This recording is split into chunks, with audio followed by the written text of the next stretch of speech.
Vintage Sax is published by Vintage Books, on the web at vintagebooks.com.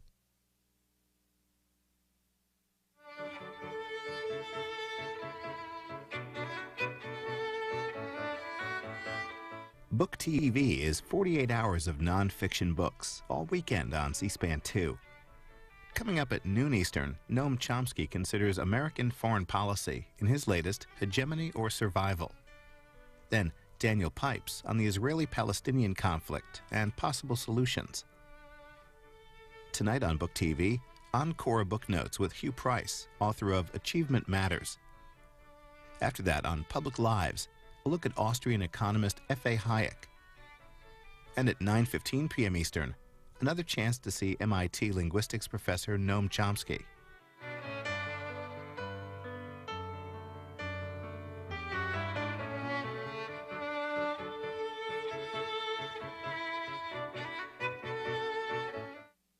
Noam Chomsky critiques American foreign policy in his latest Hegemony or Survival. This talk from the United Nations Correspondents Association in New York City is an hour and 40 minutes.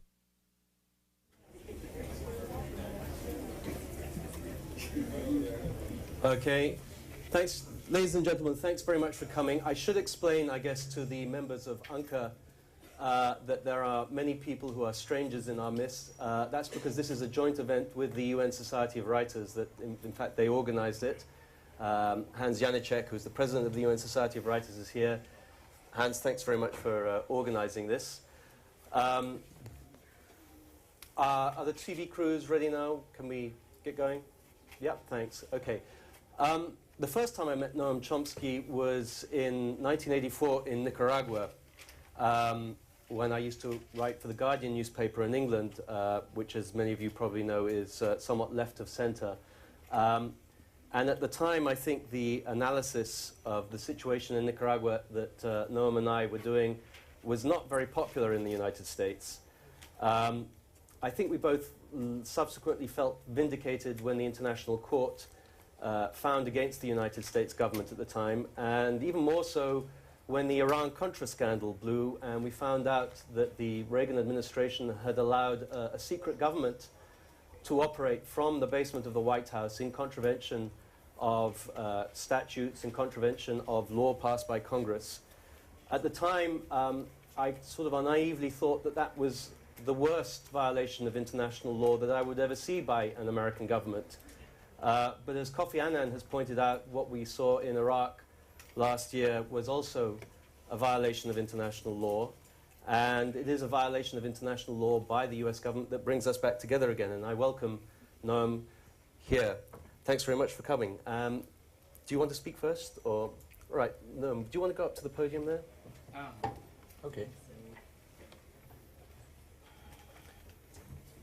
That's right. So I see some of you have your tape recorders here. I'll shunt them over.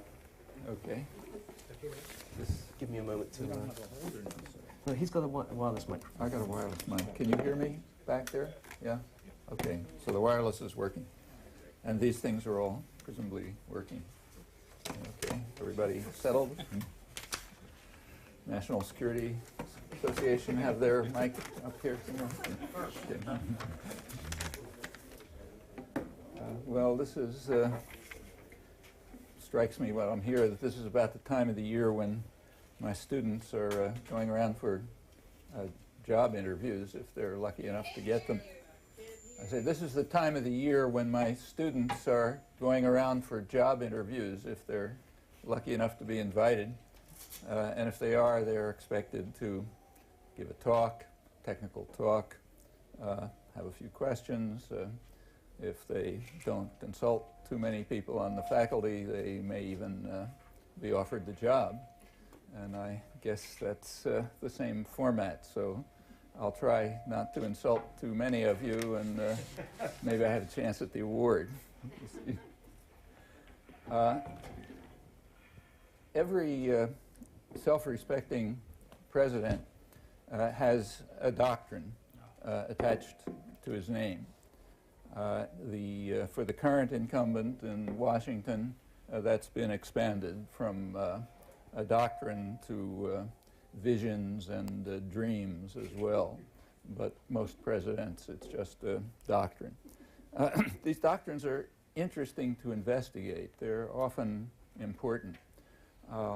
Time's short. I'll keep just to the current Bush doctrine, which happens to be unusually prominent, clearly articulated, very dramatically implemented, so there would be no doubt as to what it means, and widely discussed to an unusual extent. The Bush doctrine has several related components, all of them clearly articulated. I'll just quote.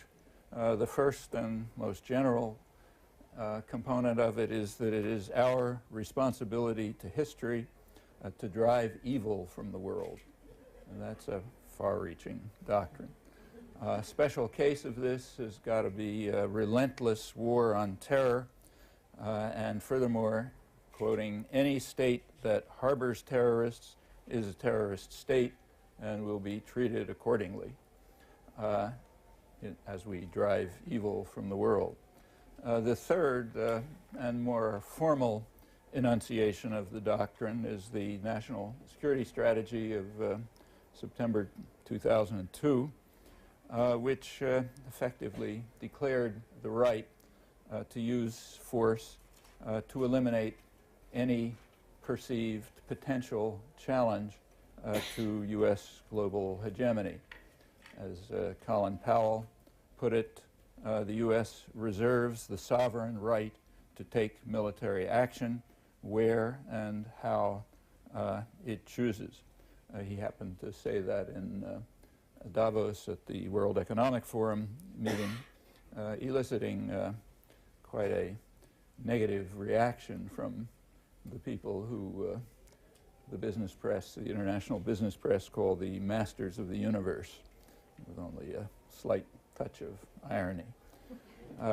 The national security doctrine also, at the same time, the Bush administration made it very clear, some of the first aspect of the implementation of it was to make it clear where they stood with regard to international law and international institutions. Even before Powell's statement, the government had made it clear to the United Nations that it could be relevant, that was the term used, if it endorsed what the U.S. was planning to do anyway, or else it could be, as Powell explained, a debating society. But those were in effect the choices. Be relevant and endorse what we're going to do, or you can have polite discussions somewhere. I'm told that some people at the back can't hear you very well. Would you mind using the handheld? Okay. Is this going to interfere with the other one? That's better, I think, is it? Is that better? Shall I undo the other one? Okay. Well, this announcement to the United Nations of its choice between relevance and debating society actually has come to is right on the front pages of the press in England, not here right now, in the Catherine Gunn case. As I'm sure you know, Catherine Gunn is being tried because she leaked to the British press reports that she had seen from the American embassy calling on British intelligence to illegally tap members of the Security Council so that the United States would know how to coerce or pressure them into becoming relevant, that is, endorsing what the U.S. was going to do. Those of you who know the history of the United Nations will recognize that this is coming full circle. The San Francisco Conference, which established the UN, at that conference, delegations were also illegally tapped by the FBI so that the U.S. would be able to control the proceedings properly. So we now have a nice completion of the circle. But that expresses from the beginning and dramatically today the attitude towards international institutions and international law. And it's not very surprising. It's pretty much the way anyone would predict that the world dominant power would behave. It may be surprising to people who prefer illusions, but historically it's not a great surprise. The national security strategy, the formal version of the doctrine, it not only elicited great anger among the international business elite, but also among the foreign policy elite at home. So immediately after it was announced in September 2002, the major establishment journal, Foreign Affairs, a few weeks later, published its next issue with a lead article called describing what the author called the new imperial grand strategy, and warning that it was going to cause serious problems for the world and for the United States. Even before the doctrine had been officially announced, it was clear what it was going to be. Henry Kissinger had described the doctrine as what he called a revolutionary doctrine, which undermines the UN Charter, undermines international law, in fact, undermines the whole Westphalian system since 1648, which barred forceful intervention into other sovereign states. Of course, Westphalia was only for great powers. You do anything you want to anyone else. That was hardly observed very magnificently even among the great powers. But this, as Kissinger correctly pointed out, the new doctrine simply tears this whole framework to tatters, which he thought was a good thing. He basically supported the doctrine, but like many others in the many other of the critics in the foreign policy elite, criticized the implementation. Said reasonable position, but not the way the implementation has many flaws and will cause all sorts of dangers. Kissinger's a realist scholar, and he pointed out that we must not permit this doctrine to be universalized. It cannot become a universal principle. In simple words, this is a doctrine for the United States, which the right to use force at will against perceived or potential enemies is to be reserved to the United States. It can delegate that right to some of its clients, but no one else should line up for the privilege. That's clear and explicit.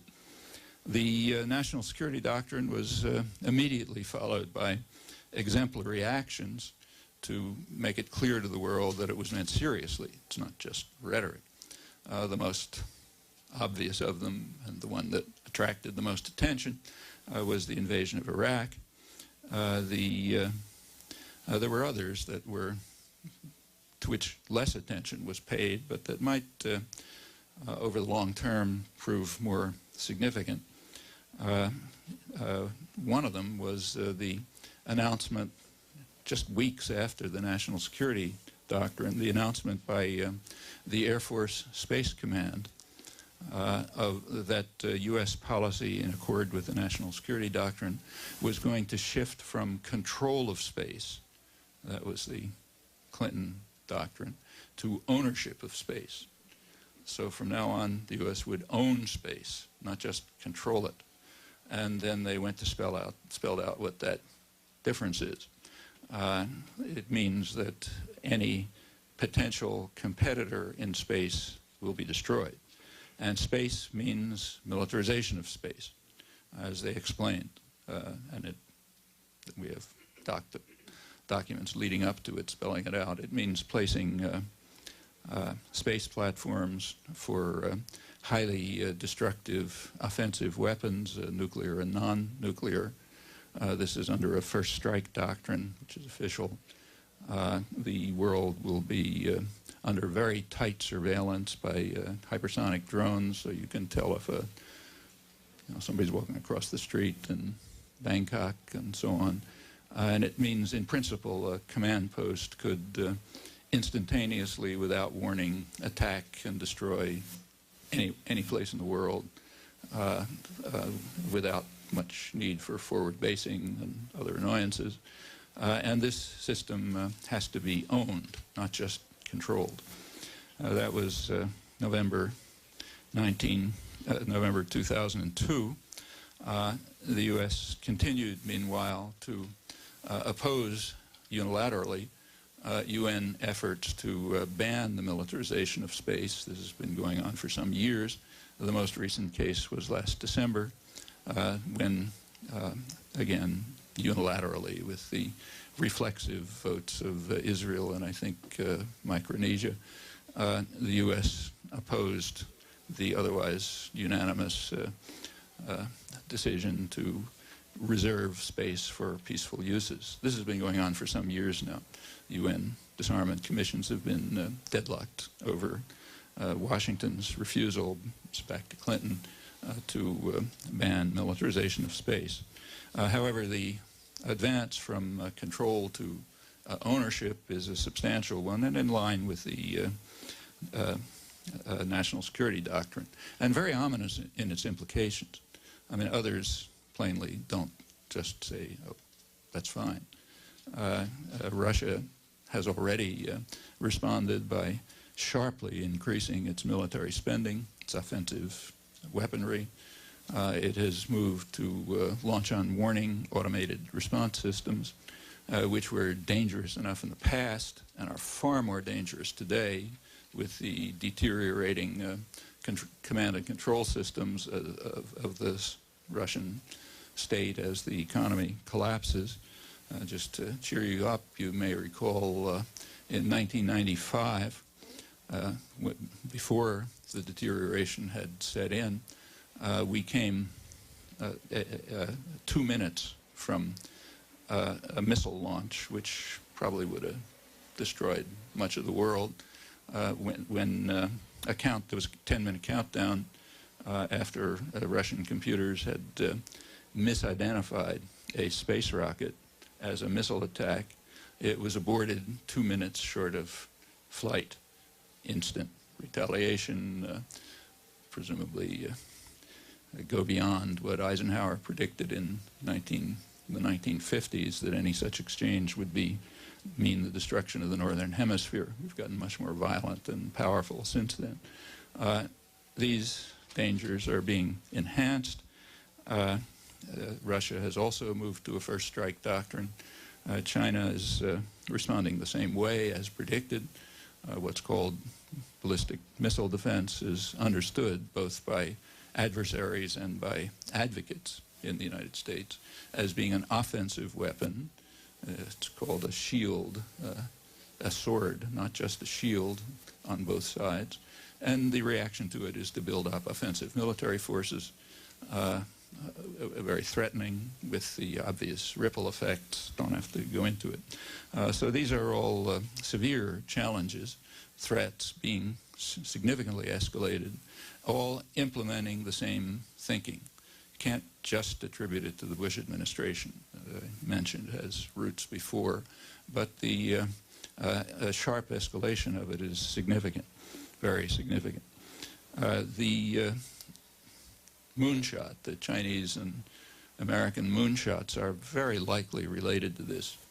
The moon is, if any of this gets off the ground, to use an appropriate metaphor, probably the moon will be used for military purposes as part of the militarization of space system.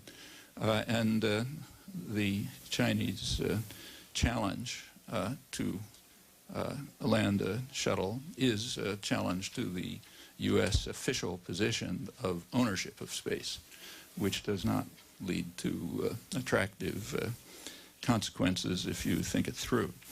Well, let's get back to Kissinger and the justification for the revolutionary new doctrine and its implementation in Iraq. He gave the conventional justification. The justification is that Iraq possesses weapons of mass destruction and is connected to terror. Well, it's by now clear, even from the scandalous Hutton report, that Bush and Blair and their associates sexed up the intelligence reports. Borrow the notorious BBC phrase, which elicited interesting hermeneutic disquisition from Lord Hutton, as you may have seen if you put yourself through the pain of reading the report. But that the intelligence data was sexed up is not seriously in question. And the purpose was to establish that Iraq was a dangerous, imminent threat because of its weapons of mass destruction and its ties to terror. Recall that that was presented as the only question, repeatedly, the only question by Colin Powell, Jack Straw, and others. And it's rather clear that they had to know at that time that any evidence they had was shaky at best. Now we know how shaky, but what is important is what they knew then. Well, the failure to find weapons of mass destruction has been significant, but I think its major significance has been somewhat overlooked. The main significance of the failure to find weapons of mass destruction is that the bars for aggression have been lowered. So the original doctrine was what Kissinger and the National Security Strategy stated. Countries that have weapons of mass destruction are too dangerous if they're, rogue states or whatever. Well, now you have to change the doctrine, and it has been changed. So it is now just the possession or the intent or ability to produce weapons of mass destruction is sufficient to justify aggression, the supreme crime of Nuremberg. That's a significant change, because almost everyone has the ability. The high school in your local community probably has the ability to produce chemical and biological weapons, and intent is just subjective evaluation, which means that anyone is subject to attack. That's been made even more clear just a few days ago by Condoleezza Rice, who reviewed what are now the official reasons that justify the attack against Iraq, and it's worth looking at them, not as a criticism of her, but to see what the conditions are that are now accepted for free aggression. According to her, the attack on Iraq was legitimate because it had used weapons of mass destruction in the past. She omitted conventionally the words "with our support." Those are never added. Secondly, it had attacked neighbors twice, again omitting the fact that the first attack was with our support, and the second attack was followed by U.S. authorization to Saddam Hussein to crush a Shiite rebellion, which might well have overthrown him, a fact which has an eerie similarity to what's happening right at this moment, as the U.S., the CPA, is desperately evading the call of Iraqis for an election, in which the Shiite majority would obviously dominate. So that's the second reason. The third reason is that Saddam Hussein allowed terrorists to run in his country and was funding terrorists outside of his country. Well, she didn't bother providing evidence for that. We do have evidence, namely that it was false, but that now something like that is true. So the evidence that we have, and intelligence agencies and independent analysts pretty much agree on this, is that before the U.S. invasion, Iraq had kept quite far from the international terrorist organizations. But after the invasion, predictably, Iraq itself has become a terrorist state, another front in the so-called war on terrorism, and that recruitment for al-Qaeda-style groups has significantly increased. So as predicted, the war did increase the threat of terror, and indeed succeeded for the first time in turning Iraq into a nest of terror. Her fourth argument is that Iraq has refused to account for its weapons of mass destruction, and Saddam concealed his programs. Well, that's partially true. Actually, Iraq was more closely investigated by inspectors than other countries which have anything like comparable programs. But that aside, there is another country in the region which has refused to account for its weapons of mass destruction and concealed its programs, even though it's well known that it has hundreds of nuclear weapons and is producing chemical and biological weapons, and is regarded as extremely hazardous, in fact, by the U.S. Military Command, Strategic Command, STRATCOM, but that one doesn't count because that's a U.S. client. So it's therefore free of any of these obligations. Another U.S. ally, as we have, has recently been made public, though it was known for a long time, Pakistan, has been openly involved in illegal proliferation for years. It's all been quite public. Inconceivable that U.S. intelligence agencies didn't know. The worst of what's now being exposed was in the late 80s and the early 90s, and it's hard to imagine that the National Security Advisor at the time or the head of the Pentagon didn't know what was publicly available on the streets of Islamabad, meaning that the current Secretary of State and Vice President had to know about this right at the time. There's now a fuss being made properly because it is indeed extremely dangerous. Well, those are the four reasons for attacking Iraq. Run through them. They, in effect, eliminate any barriers to the use of force at will. Almost no pretense left. Well, let me drop that and turn to the corollary, the idea that states that harbor terrorists must be attacked to eradicate evil. Here we have to make an exception. We have to agree to exclude the category of harboring government officials. If we open that door, the doctrine instantly reduces to absurdity.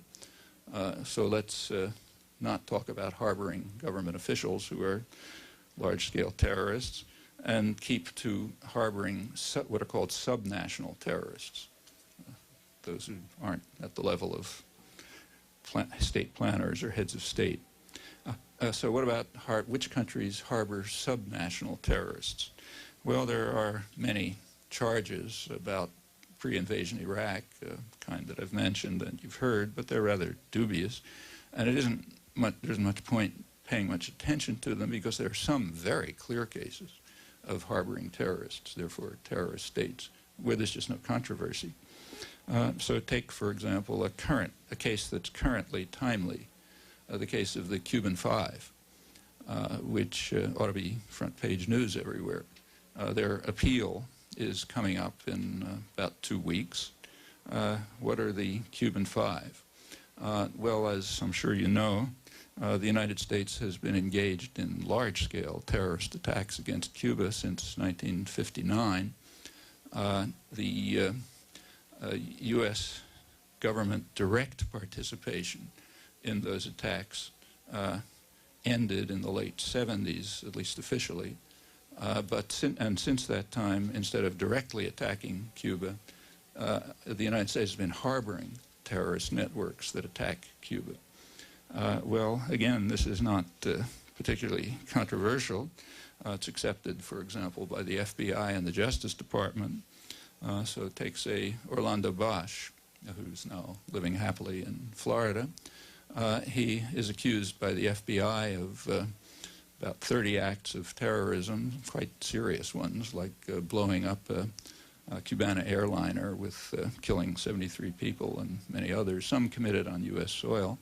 The Justice Department, U.S. Justice Department, regards him as a dangerous terrorist whose presence in the United States is a serious threat to the United States, and says that for 30 years he has been engaged in implementing or organizing terrorist activities. George Bush the first gave him a presidential pardon at the request of his son, the governor of Florida. So that major terrorist is now carefully harbored in Florida. What about the Cuban Five? Where do they fit into this? In the early 90s, when it was clear that terrorist attacks were going to go on from there, Cuban agents infiltrated Florida terrorist groups for several years. At one point, the Cuban government informed the FBI that they now had large-scale information about terrorist groups operating in the United States. The FBI sent high-level officials to Havana, where they were given thousands of pages of documentation and hundreds of hours of video and audio tape documenting terrorist actions being planned, and some carried out in Florida. And the FBI did react, namely by immediately arresting the people who gave them the information. That's the Cuban Five. They reacted by leaving the terrorist cells untouched and not pursuing the information, but arresting the informants who had infiltrated them and provided them with the information. 3 are now facing life sentences. Several spent a long time in, this went off, whatever that is, in solitary confinement. Their wives are not allowed to visit them, no visas. The government insisted on trying the case in Miami. The request for a change of venue was turned down. The foreman of the jury opened by saying that I regard Castro as a communist dictator, and other members of the jury went on. The prosecution conceded that they couldn't prove the case, but a Miami trial was sufficient. So that's the case of the Cuban Five, now coming up for appeal. Why is Cuba such a target for U.S. terror? Well, actually, that was explained nicely yesterday in the lead story of the Wall Street Journal. Take a look at the lead story. You see it described. It says that Cuba has been dedicated to the cause of derailing the U.S. agenda in Latin America, and therefore is a justified target for attack. Actually, the author of the story probably didn't know it, but he was virtually quoting from declassified CIA documents 40 years earlier, which explained the reason for the attack, at that time extensive terrorist attack on Cuba, on the grounds that that the very existence of the Castro regime is successful defiance of U.S. policies going back 150 years. So it just can't be meaning back to the days of the Monroe Doctrine, when the U.S. intended to take over Cuba. So no Russians, nothing like that.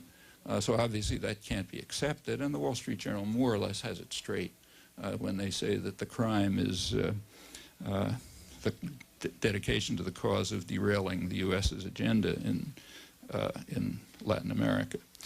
The same article of the Wall Street Journal goes on to say that Chavez in Venezuela is the heir apparent to Castro's cause of derailing the U.S. agenda in Latin America, which makes Venezuela, the successful existence of that government, an unacceptable, successful defiance of U.S. policies going back 150 years, with consequences that will be familiar to people who know about the history of this region. And again, it's timely. Just a few days ago, Venezuela sought extradition of 2 military officers who had fled Venezuela after they were charged with setting off bombs in Caracas. They're now here. Venezuela's asking for extradition. 2 more terrorists harbored here for the moment. We'll see what happens with that. This is connected with the military coup a couple months ago, which was openly backed by the Bush administration, although it drew back when it aroused an enormous opposition in Latin America and the military coup was overthrown. According to the British press, very good correspondents in the British press, Latin American specialists, they claim to have amassed evidence that the coup was instigated, or at least in part instigated, by three major figures of the Bush administration who have a long record of involvement in terrorist crimes in the 1980s, namely Elliot Abrams, Otto Reich, and John Negroponte. Their involvement in terrorist crimes in the 1980s, again, isn't controversial. For that, we can turn to the World Court judgment that Tony mentioned, and two Security Council resolutions endorsing the World Court judgment, which, of course, were vetoed by the United States, with Britain politely abstaining. Just to draw some conclusions, the Bush doctrine quite directly implies that the United States is a terrorist state and should be treated accordingly. It's obviously harboring terrorists. I gave a few examples, could easily add many others. Just add one more. Right across the river, there's a leading terrorist being harbored, Emmanuel Constant, who was the head of the paramilitary organization that was responsible for killing thousands of Haitians in the period of the military junta, which was supported not so tacitly by Bush 1 and even more by Clinton. Haiti has asked for they've sentenced him in absentia. They've asked for his extradition repeatedly. They never get a response. The general suspicion is that the U.S. doesn't want to extradite him because in a trial, his connections with the U.S. intelligence will come out. But whatever the reasons are, he's another terrorist harbored here. One might say that killing several thousand poor black people doesn't really count as much of a crime, so maybe it's not like other cases of harboring terrorists. Won't go into that. Well, without continuing, it's not very hard to evaluate the doctrine of driving evil from the world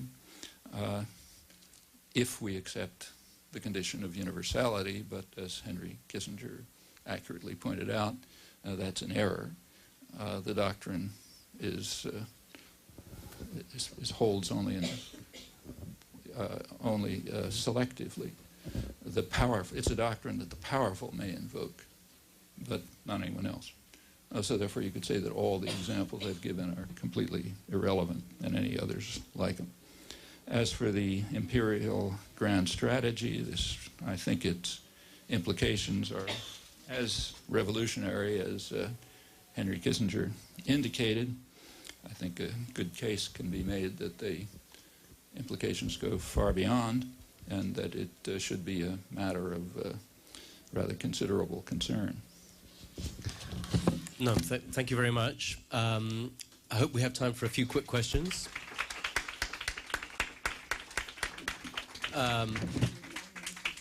I know Hans Janicek wants to present you with a Medal of Excellence, but I think there are a few people who want to ask some questions, and normally I give myself the right to ask the first one, but today I won't hog the microphone, and I'll go to Ricardo Alday of Notimex first.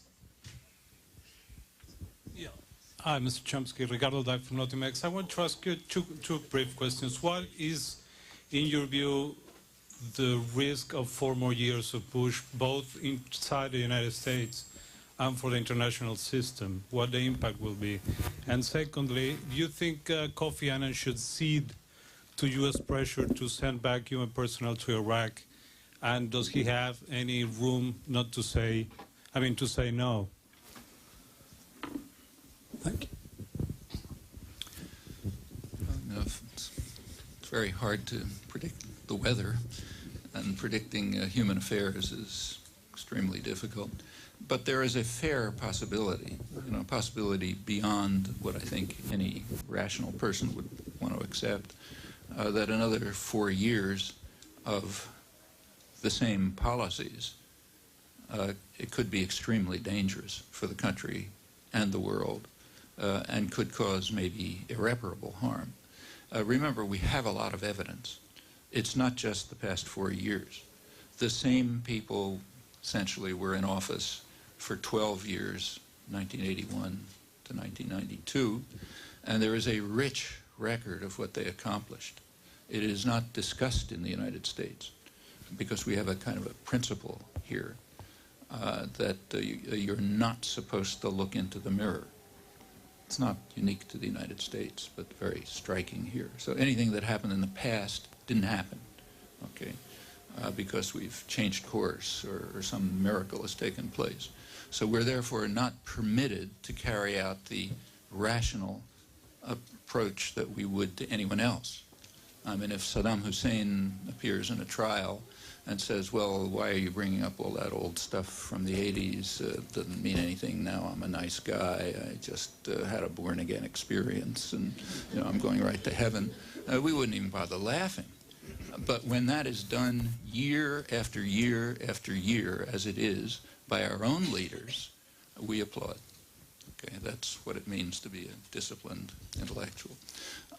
And if we don't want to accept that discipline, we can treat the matter just as we would in the case of Saddam's crimes or Stalin's crimes or anyone else's.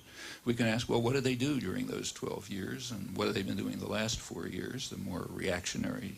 It's a reactionary selection from the first 12 years, and it's clear enough. They have a domestic agenda which is not hidden.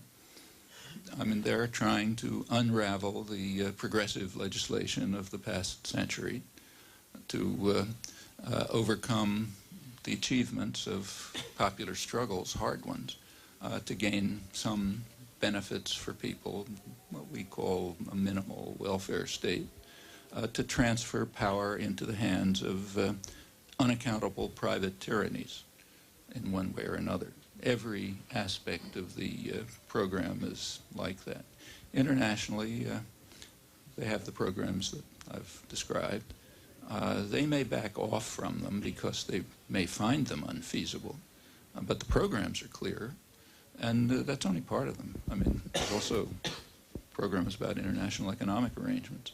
I think these could be very dangerous. In fact, the kinds of programs I just talked about could literally lead to destruction of the species.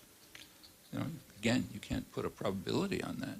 We don't know what the likelihood was of a devastating nuclear war in 1962, right? When literally the world was one word away from a nuclear exchange. One Russian submarine commander countermanded an order to shoot off nuclear-tipped torpedoes during the Cuban Missile Crisis, which very likely would have led to a devastating nuclear response, and then on, and then Eisenhower's destruction of the Northern Hemisphere. One word. That was 1962. January 1959, 1995 was much more dangerous, far greater destructive capacity. At that point, we were 2 minutes away. As these threats are being increased, militarization of space alone is increasing the threats significantly. Rational people don't take chances like that, no matter what your subjective probability is, but it will increase. Financial Times. Sorry, on the Kofi Annan, the right. Oh. Well, basically no one has a right to be in Iraq but Iraqis. So they should take the lead in determining what happens. What the invasion has left such wreckage that how Iraqis might decide to deal with what remains, I can't say. I mean, we know what they say in polls, and you can make your own judgments from that. In recent Iraqi polls, the most favorable rating for a foreign leader is Jacques Chirac.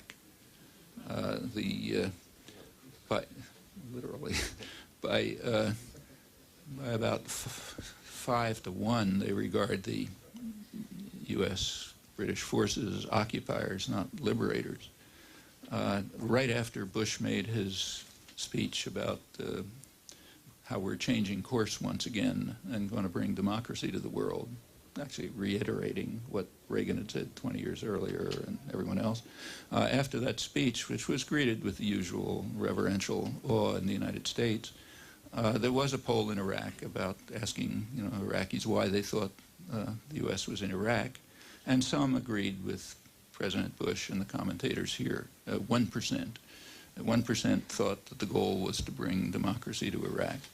About 70% thought it was to control Iraq's resources and to reorder the Middle East and consistently with the goals of the United States and Israel. Actually, their responses were more nuanced and sophisticated. When it went further, it turned out that about half, although 1% thought the U.S. was trying to bring democracy, about half thought that the United States wanted democracy if the U.S. could control it. Now that's the sophisticated response, the one that's based on history, the one that is understood by everyone in Latin America, for example, or the one that Iraqis understand perfectly well from their own history. After all, they were free, under British rule since the 1920s. But they know, without reading British secret records, that they were granted freedom on the grounds, the internal British records, that they would be an Arab facade behind which Britain would rule with various constitutional fictions and so on, and same in Central America and the Caribbean. Yes, you can be free and democratic as long as you do what we say. And I presume that's the reaction of Iraqis, and usually the victims have a reasonably good understanding of the world. The people holding the hammers and guns usually don't understand very well. But I think we should try to respond to their understanding. And if they want UN officials there, a UN force there, okay. I mean, if they want military forces from the region to try to control the miserable security situation that's resulted from the invasion, okay, that's their decision. If they want to accept the economic program that has been rammed down their throats by the CPA, which no sovereign country would accept, just opening the country up to complete purchase by foreigners, meaning mainly U.S. corporations. If they decide they want that, like they want to commit economic suicide, all right, fine. If they decide they want the kinds of social and economic programs that every sovereign state with any independence pursues, that's fine too, then we throw that out. Actually, and so on down the line. Ahmad Chalabi was in this room not so long ago, and he told us he loved the program. He may. I mean, that program will have, we know what effect such programs have. Those are the programs that created the third world. I mean, if anyone knows any economic history knows that, say, 200 years ago, there wasn't much difference between what's now the first world and what's now the third world. Actually, India and China were the commercial and industrial centers of the world. Europe was kind of backwards in most respects. But now they're very different, hugely different. How did it happen? The European states, the developed states, England, United States, France, Germany, Japan, the one country that resisted colonialism, up to the East Asian, tigers, without exception, they radically violated the principles of economic liberalism. They insisted on massive state protection and subsidy, just as the U.S. economy does today. They were very highly protectionist and interventionist. On the other hand, they forced what is now the third world to accept economic liberalism, the program that Chalabi wants, an extreme form of it. And it had the predicted effects. So at the end of 200 years of British rule, India was not the commercial and industrial center of the world anymore, from which Britain was stealing technology and so on. It was an impoverished peasant country with mortality rates about the same as they'd been 200 years earlier. It began to develop afterwards, but it could follow its own principles. However, in every one of these third world countries, every one, there is an elite which is extremely wealthy and privileged, serves the interests of the foreign masters, and they do just fine. You go to the poorest country in sub-Saharan Africa, and there are people living at a lavish lifestyle we can't dream of. So in Iraq, too, under this system, there will be such people. the ones working with the foreign bankers and international investors and with Halliburton and so on. They don't have local managers. No, and we're fast running out of time. There are various people who want to ask questions. I see 3 hands that I can identify. I think there are more back there. I'd like to take 3 questions, and then I think what I should do is allow those who want to leave to leave. So I'm going to recognize the Financial Times, the Iranian News Agency, and Tempo. And any others who want to ask any questions, I'll ask you to pause. We'll have the medal ceremony. Those who want to leave can leave, and those who want to stay and ask any more questions, if you can bear to do it, then we'll let you do that. The other thing is, perhaps I could ask you to be a tad briefer in your responses. Never hear that. Financial Times. Actually, I was going to ask 2 questions, but I'm just going to ask one now. Very specific question. I was very interested in the stuff you're saying about space. Do you have a sense of where the debate is going now in the United Nations in terms of, it's just something I haven't followed and almost didn't hit our radar screen, and what's going to be coming up over the next year? Thanks. Well, that's a very easy one to answer. Just take a look at the last debate was December at the General Assembly. It's the first committee, I guess, the Committee on Space and Disarmament, which is essentially the full General Assembly. It was last December. There were several resolutions that came to the fore. One was a reiteration of the effort to ban militarization of space. I don't remember the numbers, but I think it was voted something like 174 to 3 or something like that. U.S., Israel, and some Pacific island. There was another important resolution which called for removing weapons of mass destruction from the Middle East. And that was also voted overwhelmingly. Again, I don't remember the numbers, but overwhelmingly with the U.S., Israel, and maybe a Pacific island opposed.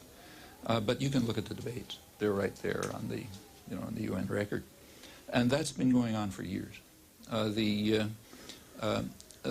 first committee, the Disarmament and Security Committee, I think it's called, has been meeting regularly for, I don't know, 6 or 7 years, and has been hung up on the question of militarization of space.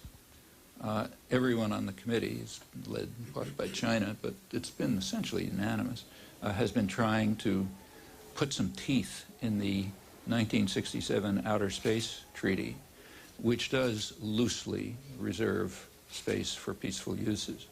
And they want to enforce that and strengthen it. And it's been blocked all the way by the United States, all the way.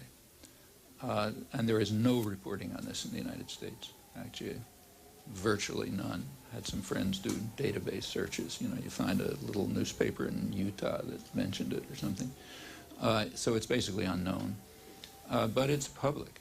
Is anything coming up? Is there anything new coming up? Yeah, the Disarmament Committee will continue to meet, and the General Assembly, they'll continue to meet, but they can't do anything if the United States vetoes it. I mean, the same is true on the Outer Space Treaty itself. There is a 1967 Outer Space Treaty, which is not terribly specific, but the implication of it is to prevent the use of space for military purposes. For a long time, nobody did much with it. A few years ago, efforts started coming along in the General Assembly to ratify it again, re-ratify it. The reason was the recognition that the U.S. intends to violate it.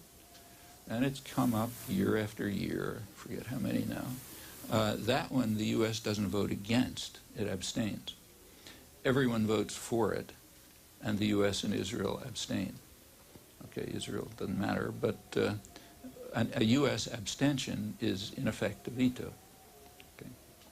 A double veto. A U.S. abstention vetoes the proposal and vetoes it from history, which is why you don't know about it. So it's not reported and not discussed and so on. So the double veto has succeeded in blocking efforts to, so I said abstain. But when the U.S. abstains, it's in effect a veto. It's because that means it's not going to happen, okay? When the most powerful state in the world says, not going to have anything to do with this, that's in effect a veto, and in fact a double veto, because reporting is also effectively vetoed, and it disappears from history. And that's been the course of the issue of militarization of space for probably 5 or 6 years. And this goes back to the Clinton administration. All of this is completely public, incidentally. So if you read the, if you take a look at the website of the Space Command, that's open. Back around 1997, it's a Clinton era, the Space Command announced clearly its programs for then control of space, not ownership of space. Now it's up to ownership. For control of space, very lucidly, I mean, like kind of reading like a little Maoist red book. It said the U.S. must have military control of space to protect our investments and commercial interests. Okay, and then it went on to give a little bit of history. It said in the past, countries needed armies and navies, like Britain, to control their commercial interests and investments. And now the next frontier is space, and we're going to take control of that to control our commercial interests and investments. Okay? They're very frank. You know. They also pointed out, here they agree with U.S. intelligence projections, that the process of so-called globalization will have exactly the opposite effects of what is predicted. Namely, it will increase, it will lead to a widening economic divide, a growing gap between the haves and the have-nots. The U.S. intelligence projections are the same. It'll lead to a growing economic divide, also financial volatility, meaning lower growth. And in this case of, in the situation with a widening economic divide and a growing number of have-nots, it's going to be harder to keep them under control. So therefore we need new devices, like, for example, militarization of space. Iranian news agency. Professor, what would be the role and situation of other players, such leaders of Russia, China, France, and others? Will they have to give up to some kind of compromise, or what? Nobody has to do anything. What they are likely to do is pretty much what they are doing. Russia, as I mentioned, has, in the last year, has sharply increased, I think by about 30%, its military spending for offensive military purposes, new offensive weapons, and so on. China is widely expected to do the same, or maybe already be doing the same, in part just in reaction to ballistic missile defense development. I mean, everyone involved in that has predicted that, of course, China is going to respond by increasing its offensive military capacities. Others will respond in other ways. I mean, nobody is going to say, thank you, please cut my throat. If you announce that you're going to attack people at will and destroy them at will, they are likely to find some mode of response. That's why many well-known international scholars have said that these policies tend to increase proliferation of weapons of mass destruction and to increase terror. Those are reactions that people can use. And sooner or later, weapons of mass destruction and terror will come together, maybe right here. It's just a matter of time. So those are possible reactions. There are other things going on as well. I mean, militarily, the world is unipolar. No question about that. I mean, the U.S. probably spends as much as the rest of the world combined or close to it in military force, and it's far more advanced. For example, there isn't a space race now because there's only one country racing. When the U.S. is talking about going from control to ownership, it's not as if someone else is interfering with the control. They're not. So overwhelmingly ahead from a military point of view, but not economically. Economically, there have been and are three major economic centers, more or less on a par.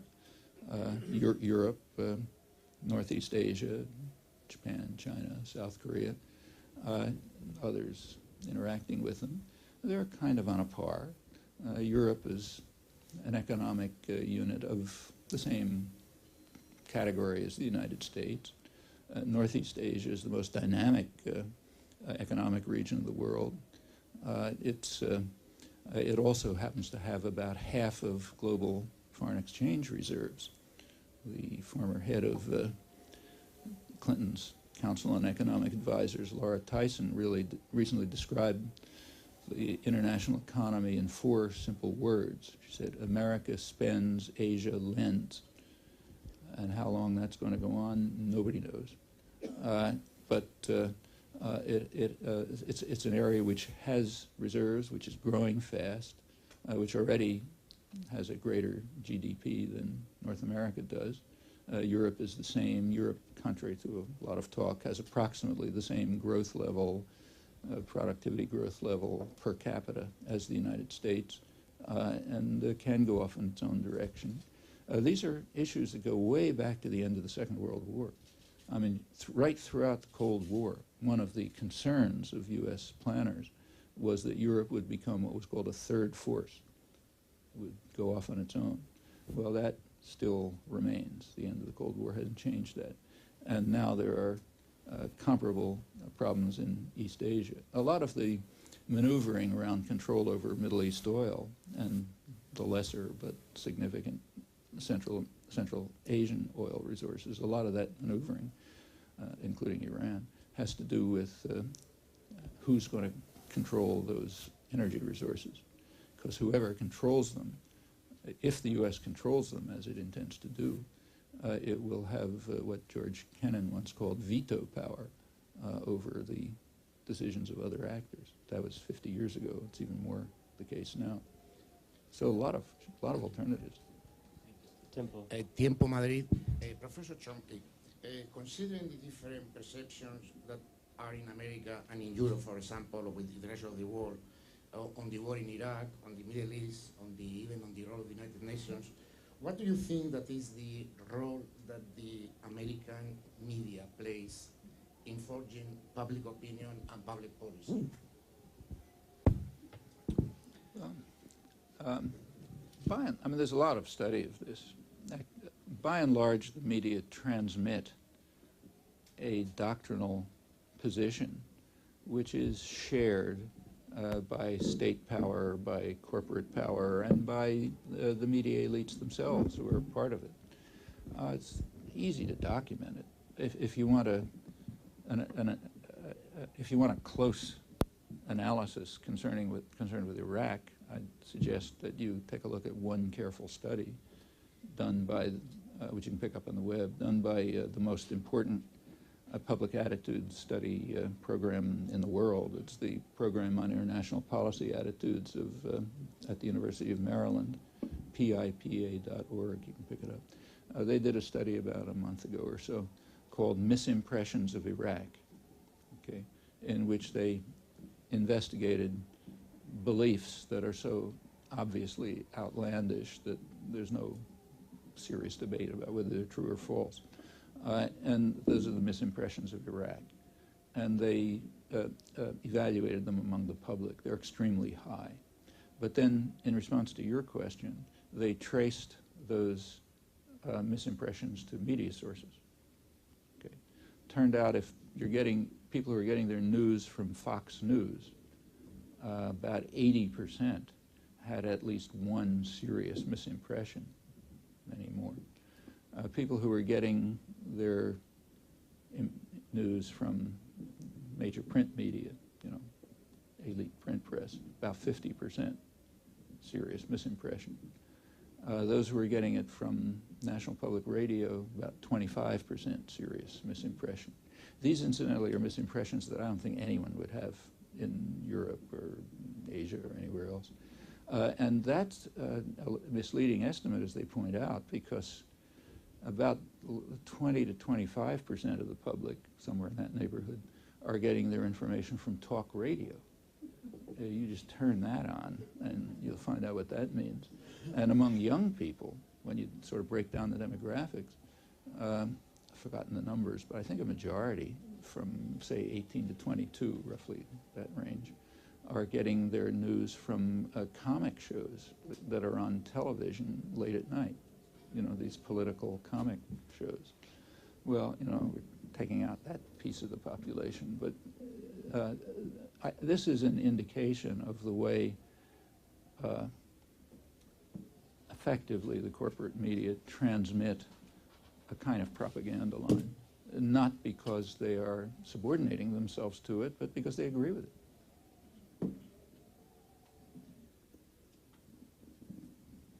Professor Chomsky, we clearly could go on all afternoon here. There are a lot of people I could see who would like to ask questions, but we don't have time, and Hans Janacek does want to give you your medal for your sterling work over the years. I'm going to allow my colleagues who need to go off and file to leave, and we'll go to the medal ceremony, and then those who want to stay and ask some questions, perhaps we might be able to squeeze in a few before lunch. Hans.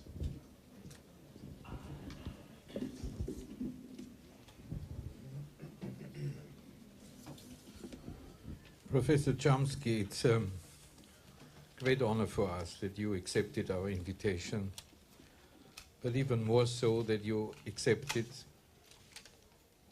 our award of excellence, which the Society of Writers has been giving annually to outstanding literary and political figures for their contribution to peace and understanding. In fact, over the past 15 or 17 years so far, and it was previously awarded to international statesmen such as Mikhail Gorbachev and great writers like Norman Mailer.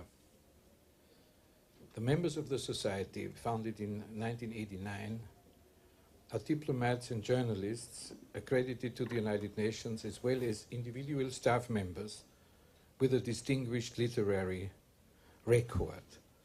We deeply believe that there is a link between politics or diplomacy on one hand and literary art on the other, because there are many things that you cannot say in a political or diplomatic fashion. You need a literary element. And this is one of the things that we have admired about you for so many years. It's not only what you say, it's how you say it. And you can see what a response you have. And you never raise your voice. And you never swear. And you never hit the table with your fist. You always keep calm, but persuasive. Persuasive indeed. And this is why the citation for the award, which is a medal, I will show it, which is a medal on a blue ribbon with the inscription Ex Mente Orbis, which I would translate as from the spirit of the world. But there are also other interpretations, but what it means really is the conscience of mankind, and that's what it's all about.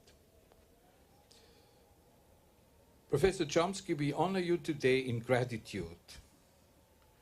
You have kept the flame of reason and common sense alive when they were threatened.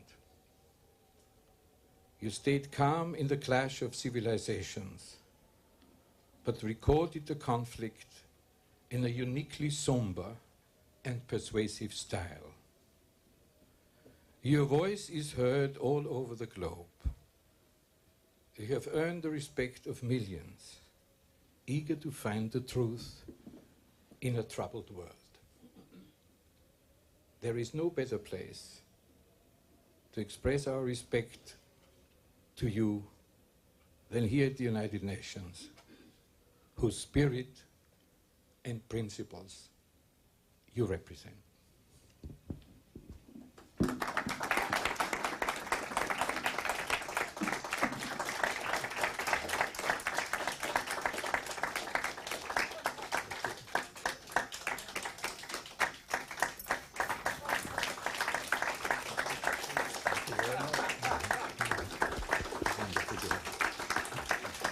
Thank you. Very much appreciate it, and now I know how my students feel when they get offered the job.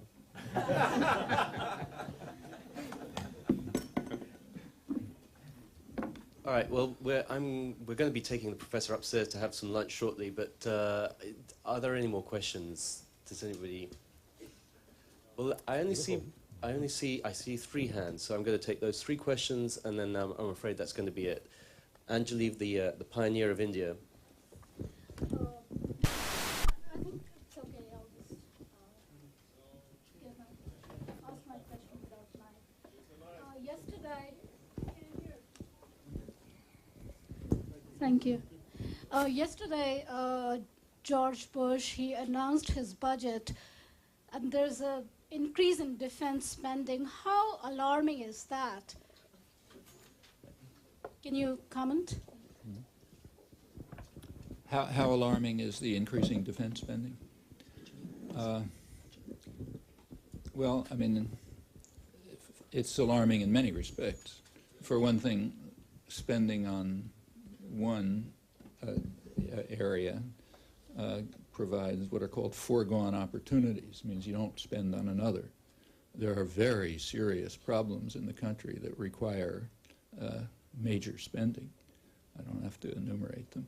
And there, if you have more spending for what's euphemistically called defense, you don't spend on those other things, so those problems get worse, and they are serious. The military spending itself has two functions. One function is, of course, intimidation and domination. It's what's described in, say, the Clinton era Space Command document, the public document brochure that I quoted, to use military force to secure U.S. investments and commercial interests. And now that means, in accord with the national security strategy, as by now sharpened, according the right to attack anyone you like without pretext, and in accord with the means now available with ownership of space and so on. So that's one aspect, and we don't have to talk about what that implies. It's not pretty. However, there's another aspect to military spending which is often suppressed. It keeps the economy alive. Now, this is not what's called the military-industrial complex. That's wrong. What's called the new economy, that everyone is so proud of, what Alan Greenspan hails as the result of the entrepreneurial spirit of the free market, and you've heard all of this stuff. Almost all of that comes out of the dynamic state sector of the economy. That's one reason why the third world became the third world, while the first world became the first world. The first world relies on a dynamic state sector, no country more than the United States.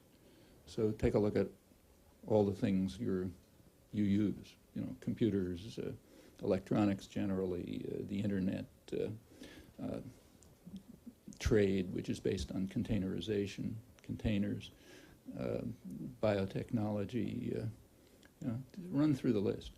They almost all derive from the state sector. The public, there are devices by which the public pays the costs and shares the risk. And then if anything comes out of it, it's handed over to private power. So like, say, the internet. It was for 30 years, it was in the state sector. That's when all the hard work was done. Around 1995, it was marketable, so it was handed over to private corporations. Computers. Throughout the 1950s, a computer was something about the size of this room, with vacuum tubes blowing up all over the place and paper flooding all over. During the 1950s, under the pretext of air defense, places like MIT, where I am, were able to get computers down to the point where you could sell them to somebody. The first mainframes company was a spin-off from that around 1960. That's why IBM has shifted from making typewriters to making computers. They were part of this. And it's the same with almost the entire dynamic part of the economy. Furthermore, this goes way back in history. So if you go back a century, the major engineering problems, metallurgical and engineering problems and mechanical problems, the major ones, the hard ones, had to do with putting huge guns on moving platforms, which were able to hit another moving target, meaning naval guns. That was an extremely difficult problem. It required complicated engineering, electronics, metallurgy, and so on. And it was carried out primarily by the English and the Germans then, under the rubric of defense. But then, of course, it spun off into the automotive industry and all sorts of other things, and it gave the economy of that day. Economic historians of technology point out, maybe accurately, that that the problems of space today are comparable to the problems of naval gunnery 100 years ago, and it'll have the same effect. So that's, without proceeding, that's another part of the defense, so-called defense system. It's a way of socializing risk and cost and creating the profits of the future economy. Everyone, I mean, this is all kind of suppressed in a way. So we talk about free markets and the entrepreneurial spirit and everything else, but the actual way the economy works is crucially like this. And that's part of the military system, too. You could ask, is it a good thing? Is it nice to have computers and the internet and so on? Well, maybe not. But the real question is that the way to do it? I mean, should the decision to spend public funds to develop computers rather than, say, a health system, should that be made by deceiving people into believing they're being protected from enemies? Or should it be made by the people themselves who are evaluating these decisions? In other words, do we believe in democracy? If we believe in democracy, back in the 1950s, there wouldn't have been, an air defense system designed to create computers that IBM could later sell.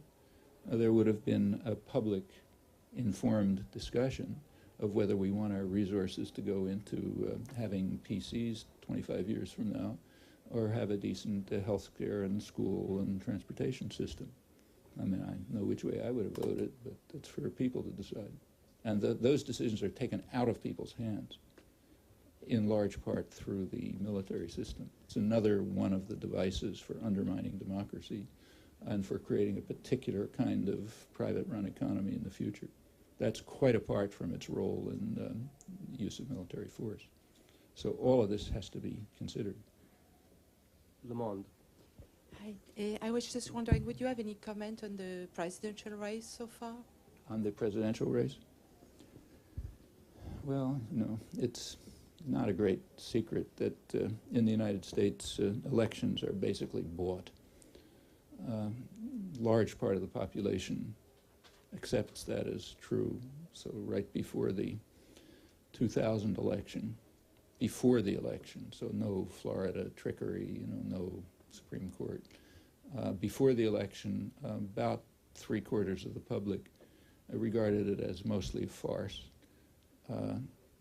some game involving rich contributors, party bosses, and the public relations industry, huge public relations industry, which trains candidates to keep away from issues, to present what are called qualities, I'm a nice guy, to talk about values, but to keep away from the issues that are important to people, and even if they talk about those issues, to do it in such a way that nobody can figure out where they stand, okay, which was essentially the case.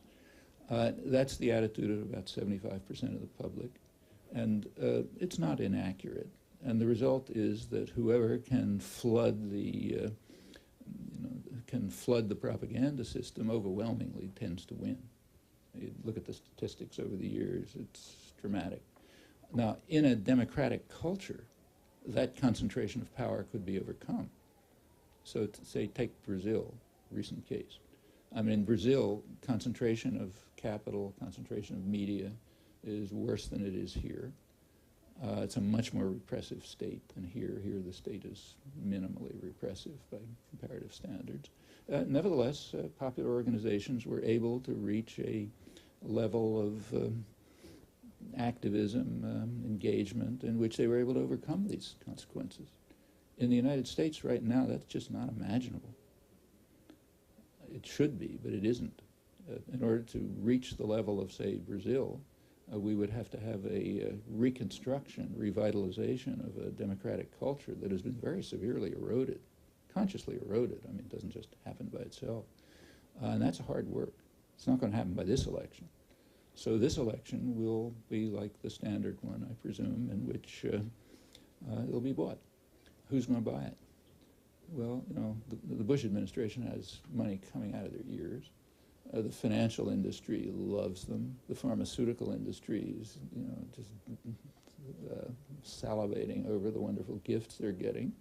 The rich in general are getting enormous gifts from the administration, and they're going to pay it back because they want this train ride to continue. It's fantastic for the extreme rich and wealthy, the financial institutions, you know, other top sectors of the economy. They love it. So they want it to stay, and that means in the last, no matter what Democrat is nominated, in the last couple of weeks of the election campaign, you can expect a huge PR campaign. I mean, we can guess. Here's one guess as to what it'll be. I mean, just pulling it out of a hat. I mean, if I was Karl Rove, you know, say, planning what's going to happen the last couple of months, I'd say, well, you know, here's a nice scenario. Let's, right before the Democratic Convention, let's either kill or capture Osama bin Laden. Almost certain they know where he is. You know, how hard can it be to find somebody in a small area of Afghanistan or Pakistan?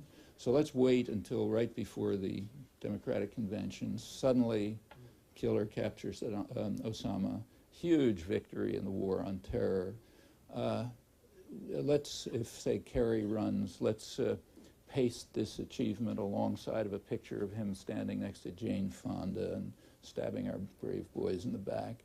And, you know, on and on. Then on to the coronation right here in New York by accident, timed with the anniversary of 9/11. I don't have to tell you what that's going to look like. Yeah, I mean, you don't have to be a PR genius to figure out how to do this. So something like that will presumably happen.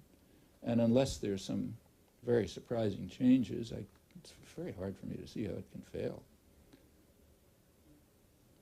I hope it fails, but...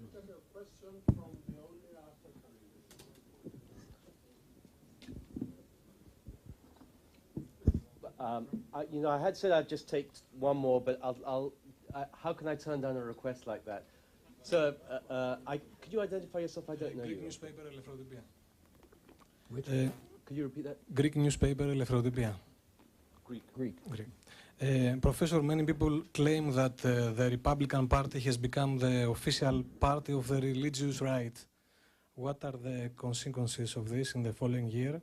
And the second part is why the anti-war movement in the USA was not successful in stopping the war in Iraq. Why couldn't they persuade the public opinion again? Well, on the first question, yeah, there's no doubt that, I mean, the Republican Party is basically a party of the super rich, and they have to have a popular base. And one way in which they've organized the popular base is what are called, in the PR industry, values. Keep away from issues and focus on values. In other words, don't let people think about the fact that they're not going to have a job. Don't let them think about the fact that in the 20 years since the Republicans basically took over with a little interim, average real wealth has actually declined for about 90% of the population. Don't let them think about that. Don't let them think about the fact that Americans have the highest workload in the world, the lowest benefits, the least social, you know, that the only country with basically no advanced country with no health services. You can't take care of your elderly mother. I mean, don't let people think about that sort of thing. Let them think about rising to heaven when all the evil has been destroyed and the souls are saved, okay? Or let them think about having a lot of guns that they can run around with and kill all the aliens who are going to attack them, or something like that. Let them think about those things, but keep away from the issues. Okay, don't let them deal with the fact that they really oppose these corporate-run globalization systems. Everybody opposes them, so let's not talk about them. And in fact, let's just keep away from all the issues and focus on values. So yeah, you get a mobilization of the extremist fundamentalist group, which is big in the United States. This goes back to its origins. It's not new. It goes back to the origins of the country, this extreme fundamentalist strain. The people who conquered New England, early, the Pilgrims, they were raving fundamentalist lunatics, who were waving the holy book and declaring themselves the children of Israel and exterminating the Amalekites, and the whole story. And it's for various reasons it stayed like that. It didn't become a major political phenomenon until Carter. Carter, who I presume was sincere, presented himself as a pious Christian. And that, it was clearly understood pretty well that that's an electoral gambit that we can use. Since that time, just about every candidate for president, almost every one, pretends to be a very religious, Christian. Like Bill Clinton made sure that every Monday morning there'd be a photograph in the newspaper about him lustily singing prayers of the Baptist so-and-so. What's going on in his mind is anybody's question. But this is just a precondition for entering the political system ever since this was discovered. And it's a way of keeping people away from the issues. Just like, in fact, if you take a look at the last election, year 2000, Bush managed to get a roughly 50-50 split by getting a large white working class vote, and where the two main issues were not my job or the trade issues I hate or that kind of stuff. The two main issues were religiosity and guns. Okay, that's running a successful campaign. Keep entirely away from the issues that bother people and just go to something you can throw them red meat on. So yeah, that's a connection that's real. There was a second part. And about the world movement. Oh, the anti-war movement? Well, I think it's a funny question to ask.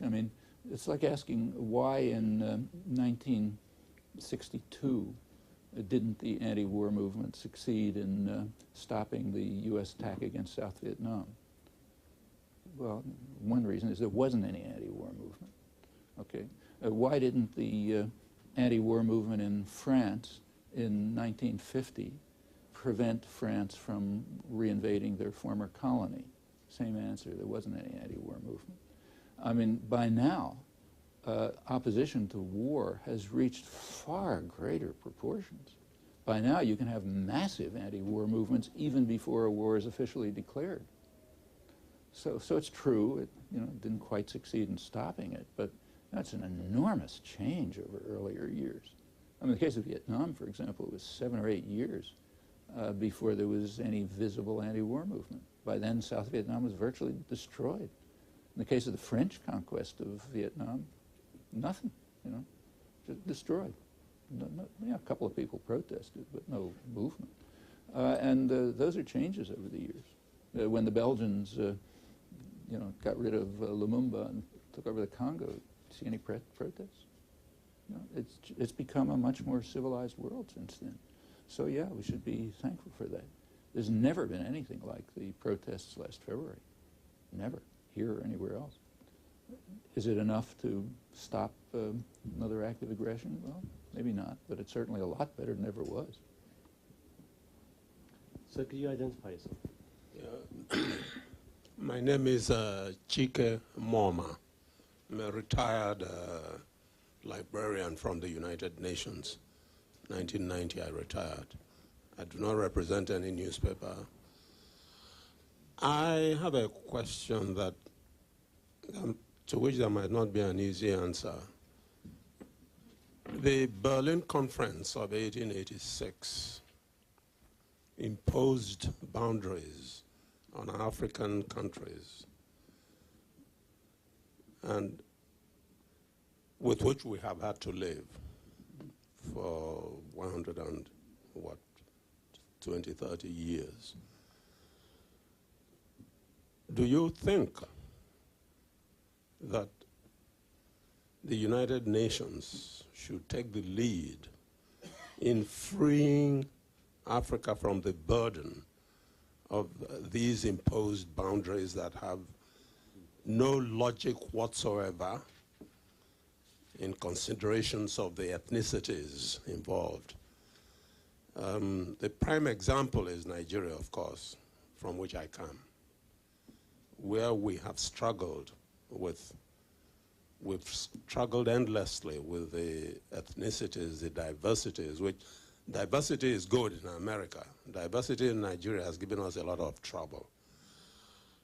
Is it reasonable for the world to lift this burden from off the African shoulders so that peoples that cannot live together can peacefully be helped to separate if they have the potential for viability? In the intervening years, little Czechoslovakia is peacefully split into two. Things are going on in Yugoslavia, in the Soviet Union, where peoples have separated, not always peacefully, but I know in Nigeria, Biafra tried to separate and was crushed. So my question simply is, should there not be an end to the burden of the Berlin Conference of 1886? Thank you. I actually think that's a subcase of a much broader question. First, the narrow question, should the world overcome this problem for Africa? They say the UN. I don't think so. I think those are problems that have to be overcome in Africa.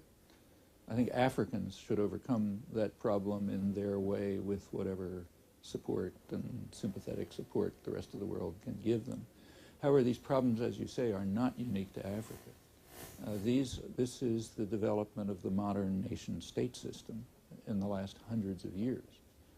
I mean, Europe, which is the center of it, was the bloodiest and most savage part of the world for hundreds of years because Europeans were slaughtering each other, trying to establish a totally insane system, namely the nation-state system, which, exactly as you say, just in Europe, doesn't correspond to what people's cultures are, what their connections are, what their languages are, whatever. It's just some irrational system of force and domination that is imposed on people with tremendous violence. I mean, that's how Europe developed the kind of culture of violence which allowed it to conquer the world. They were very practiced in slaughtering each other. Like the 30 Years' War alone, that led to the Treaty of Westphalia, probably killed about maybe 40% of the population of Germany. These were not little things.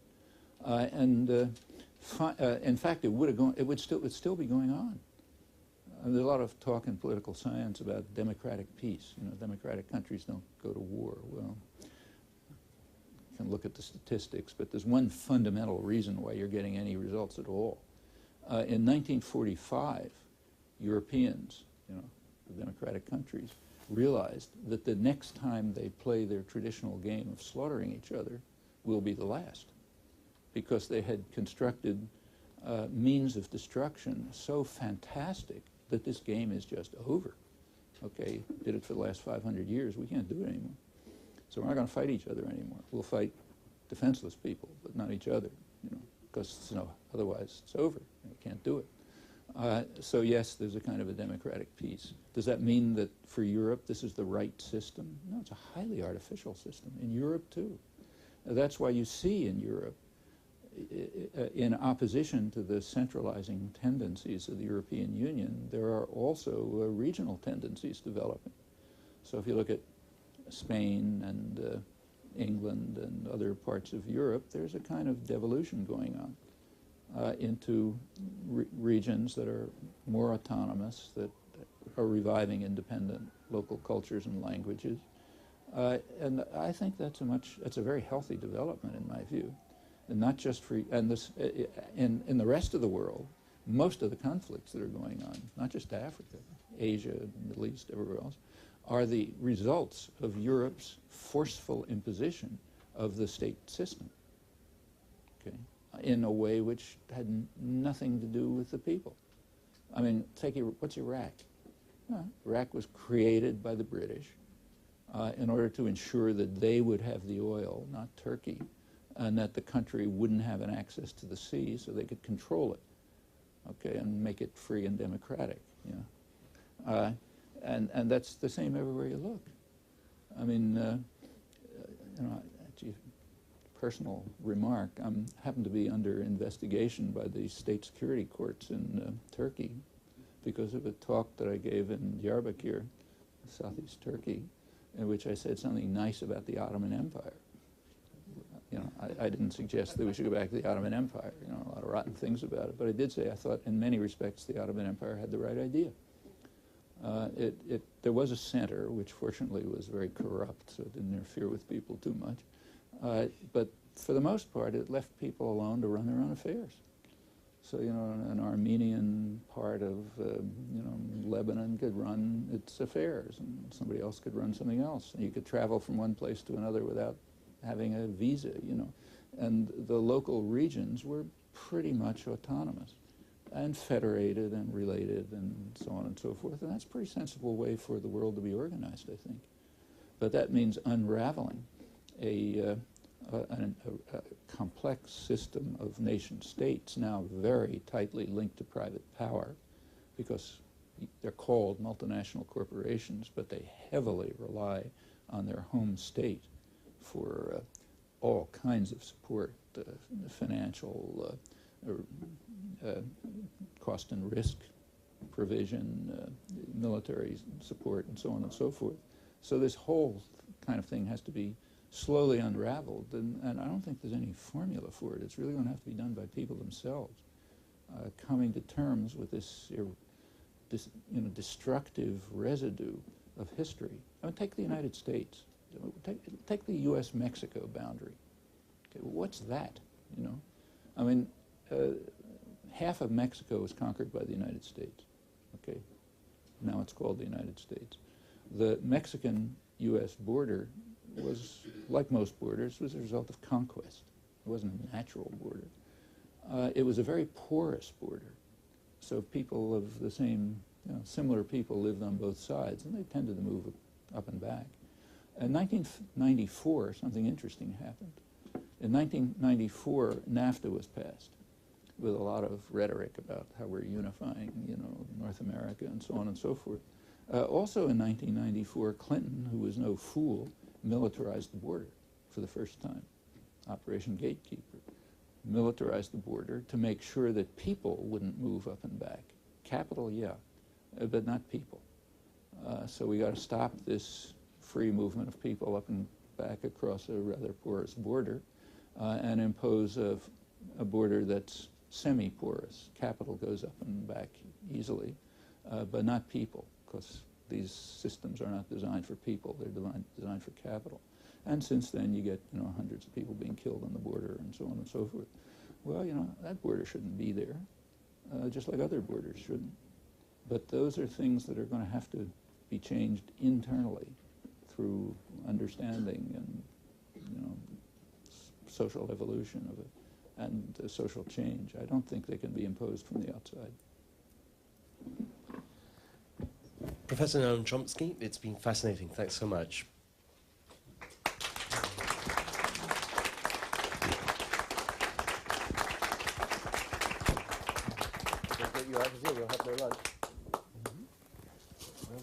Noam Chomsky is a professor of linguistics and philosophy at MIT. Hegemony or Survival, America's Quest for Global Dominance is published by Metropolitan Books, an imprint of Henry Holt & Company. Visit holt.com for more information.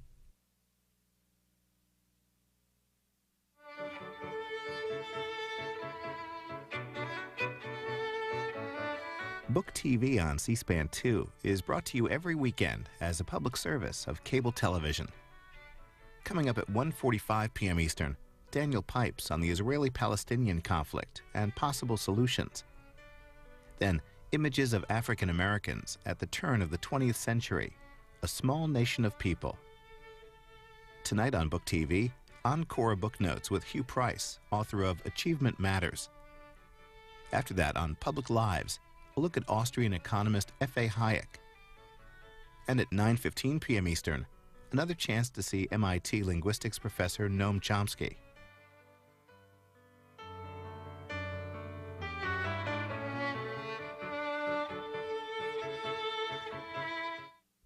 Two volumes thick and 2,300 pages long, Samuel Johnson's Dictionary of the English Language, published in 1755, marked a Davos at the World Economic Forum meeting, eliciting quite a negative reaction from the people who the business press, the international business press, call the masters of the universe, with only a slight touch of irony.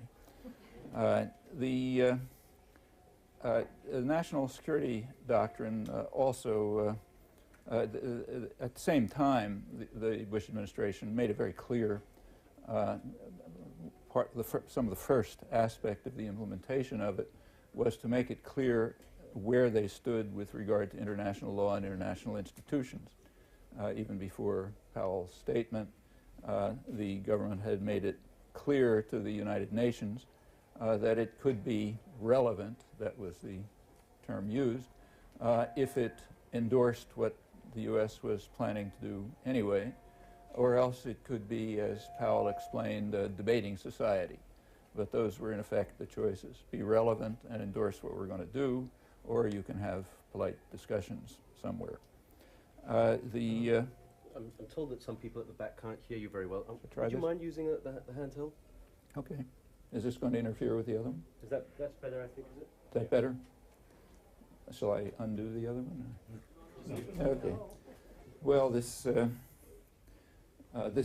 announcement to the United Nations of its choice between relevance and debating society actually has come to is right on the front pages of the press in England, not here, right now, in the Catherine Gunn case.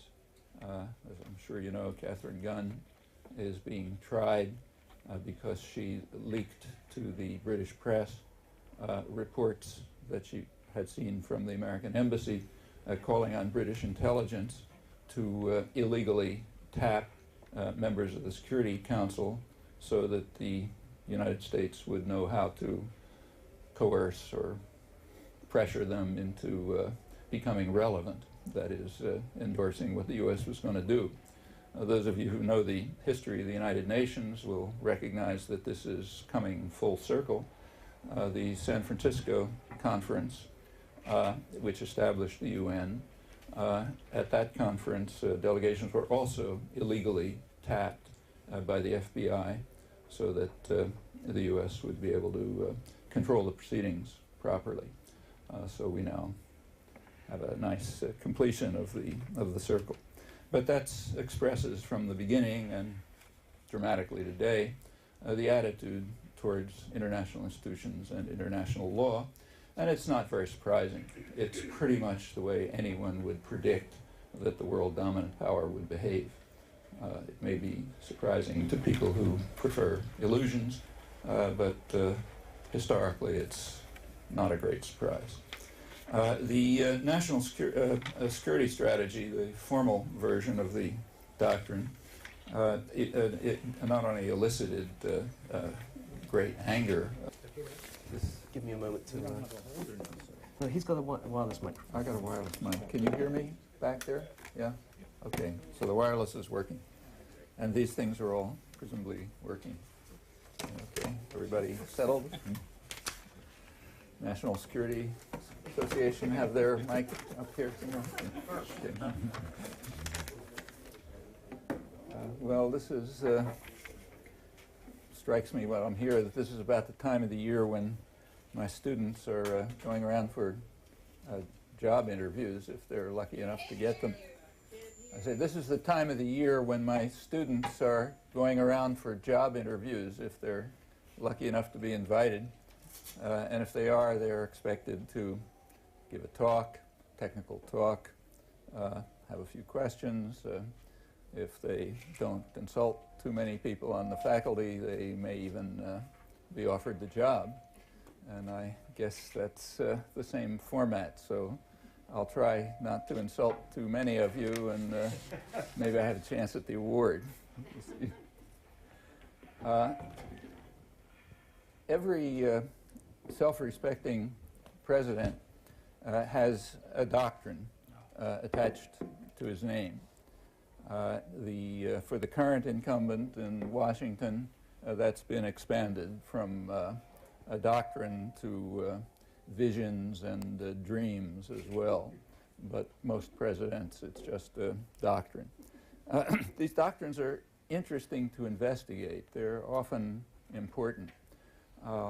Time's short. I'll keep just to the current Bush doctrine, which happens to be unusually prominent, clearly articulated, very dramatically implemented, so there would be no doubt as to what it means, and widely discussed to an unusual extent.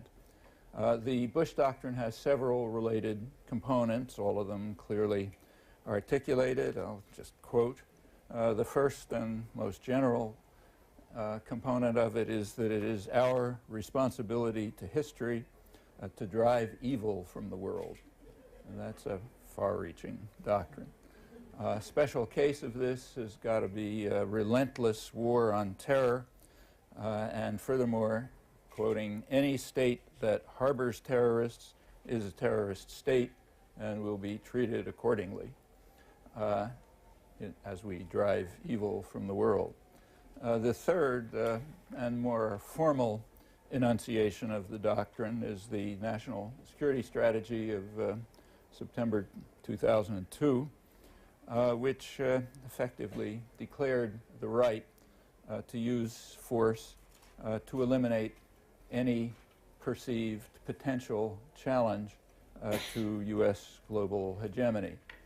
As Colin Powell put it, the U.S. reserves the sovereign right to take military action where and how it chooses. He happened to say that in... Vintage Sacks is published by Vintage Books on the web at vintagebooks.com.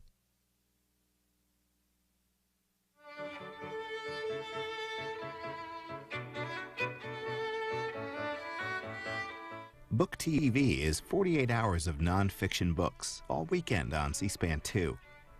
Coming up at noon Eastern, Noam Chomsky considers American foreign policy in his latest Hegemony or Survival. Then Daniel Pipes on the Israeli-Palestinian conflict and possible solutions. Tonight on Book TV, Encore Book Notes with Hugh Price, author of Achievement Matters. After that, on Public Lives, a look at Austrian economist F.A. Hayek. And at 9:15 p.m. Eastern, another chance to see MIT linguistics professor Noam Chomsky.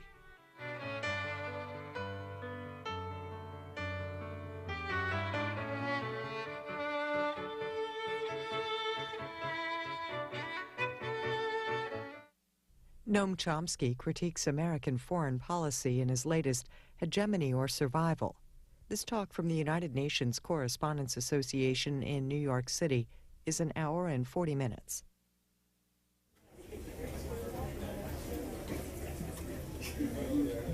Okay. Thanks, ladies and gentlemen, thanks very much for coming. I should explain, I guess, to the members of UNCA that there are many people who are strangers in our midst. That's because this is a joint event with the UN Society of Writers that, in fact, they organized it. Hans Janecek, who's the president of the UN Society of Writers, is here. Hans, thanks very much for organizing this. Are the TV crews ready now? Can we get going? Yeah, thanks. Okay. The first time I met Noam Chomsky was in 1984 in Nicaragua, when I used to write for the Guardian newspaper in England, which, as many of you probably know, is somewhat left of center. And at the time, I think the analysis of the situation in Nicaragua that Noam and I were doing was not very popular in the United States. I think we both subsequently felt vindicated when the International Court found against the United States government at the time, and even more so when the Iran-Contra scandal blew and we found out that the Reagan administration had allowed a secret government to operate from the basement of the White House in contravention of statutes in contravention of law passed by Congress.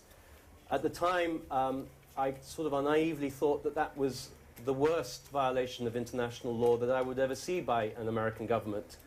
But as Kofi Annan has pointed out, what we saw in Iraq last year was also a violation of international law. And it is a violation of international law by the US government that brings us back together again. And I welcome Noam here. Thanks very much for coming. Do you want to speak first? Or, right, Noam, do you want to go up to the podium there? Okay. That's right. So I see some of you have your tape recorders here. I'll shunt them over. Okay. Word with the national security doctrine was going to shift from control of space, that was the Clinton doctrine, to ownership of space. So from now on, the U.S. would own space, not just control it. And then they went to spelled out what that difference is. It means that any potential competitor in space will be destroyed. And space means militarization of space, as they explained. And we have documents leading up to it spelling it out. It means placing space platforms for highly destructive offensive weapons, nuclear and non-nuclear. This is under a first strike doctrine, which is official. The world will be under very tight surveillance by hypersonic drones, so you can tell if somebody's walking across the street in Bangkok and so on. And it means, in principle, a command post could instantaneously, without warning, attack and destroy any place in the world without much need for forward basing and other annoyances. And this system has to be owned, not just controlled. That was November 2002. The U.S. continued, meanwhile, to oppose unilaterally UN efforts to ban the militarization of space. This has been going on for some years. The most recent case was last December, when, again, unilaterally, with the reflexive votes of Israel and I think Micronesia, the U.S. opposed the otherwise unanimous decision to reserve space for peaceful uses. This has been going on for some years now. UN disarmament commissions have been deadlocked over Washington's refusal, back to Clinton, to ban militarization of space. However, the advance from control to ownership is a substantial one and in line with the national security doctrine, and very ominous in its implications. I mean, others plainly don't just say, oh, that's fine. Russia has already responded by sharply increasing its military spending, its offensive weaponry. It has moved to launch on warning automated response systems, which were dangerous enough in the past and are far more dangerous today with the deteriorating command and control systems of this Russian state as the economy collapses. Just to cheer you up, you may recall in 1995, before the deterioration had set in, we came 2 minutes from a missile launch, which probably would have destroyed much of the world among the international business elite, but also among the foreign policy elite at home. So immediately after it was announced in September 2002, the major establishment journal, Foreign Affairs, a few weeks later, had published its next issue with a lead article called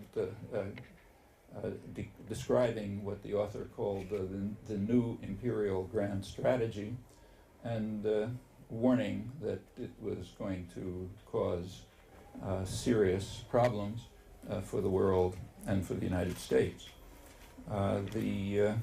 Even before the doctrine had been officially announced, it was clear what it was going to be.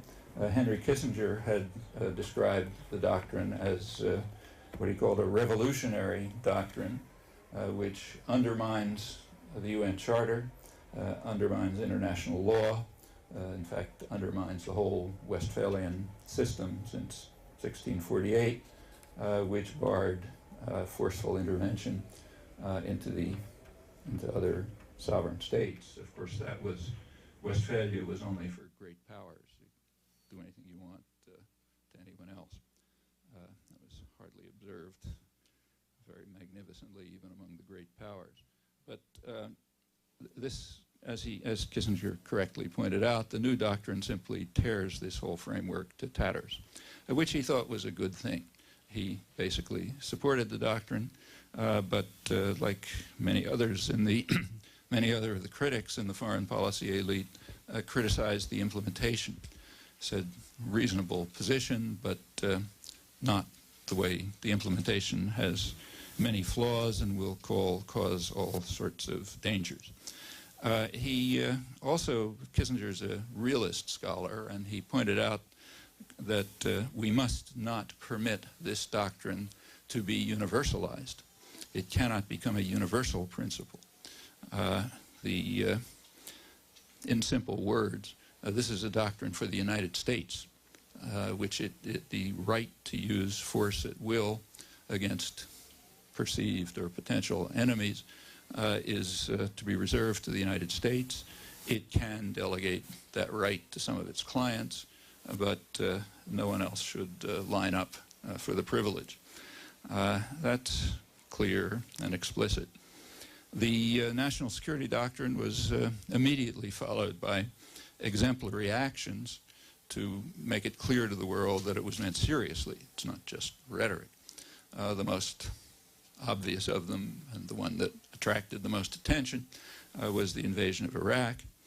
There were others that were, to which less attention was paid, but that might, over the long term, prove more significant. One of them was the announcement, just weeks after the National Security Doctrine, the announcement by the Air Force Space Command that U.S. policy in